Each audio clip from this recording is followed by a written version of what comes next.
Good morning po sa lahat. Isa pang muli yugto ng ating daily Bible blessings.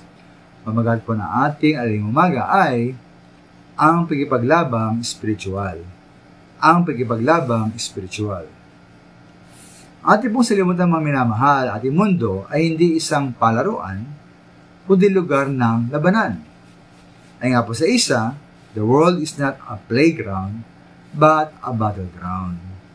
Tayo nasa gitna ng isang matinding labanan. May labanan pong ito ay hindi labanan na pisikal na puwersa, tulad ng tabak, baril o bomba. Ito po ay labanang spiritual. Ay nga po sa 2 Corinto 4:5, sabi po roon, ang sandatang gamit namin sa pagkipaglaban ay hindi sandatang makamundo, kundi ang kapangyarihan ng Diyos na nakakapagbagsak ng mga kuta. Sisira namin ang mga maling pangatwiran. Ginagapi namin ang lahat ng pagkamataas laban sa kaalaman tungkol sa Diyos. At binibiyag namin ang lahat ng isipan upang matutong sumunod. Ngayon po, isang malagang aspeto ng digmaang ito ay ang isip at paniniwala ng mga tao. Ay nga pag Pablo sa verse 5, sabi niya po roon, binibiyag nila ang lahat ng isipan upang matutong sumunod kay Kristo. Para po sa akin may dalawang mahalagang bahagi ang pagbibihag na ito.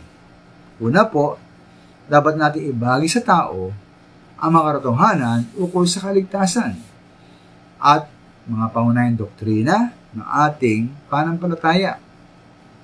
At ibang bahagi sa kanila sa mga taong ebanghelyo na ayon sa Romans 1:16 ay kapangyarihan ng Diyos para sa kaligtasan.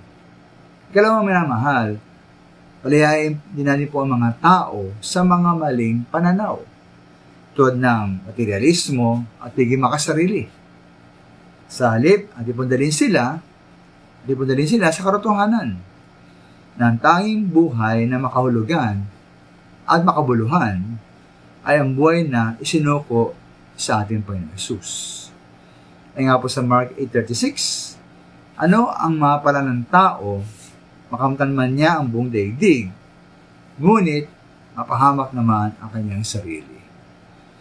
Meron tayo sa gitna ng labanan, nawat ba'y lumaban tayo? Kaya ba'y kasali sa paglaban na ito? Tayo po ay lumaban, ipagbaka para sa ating Panginoon Hesus. Maraming salamat po.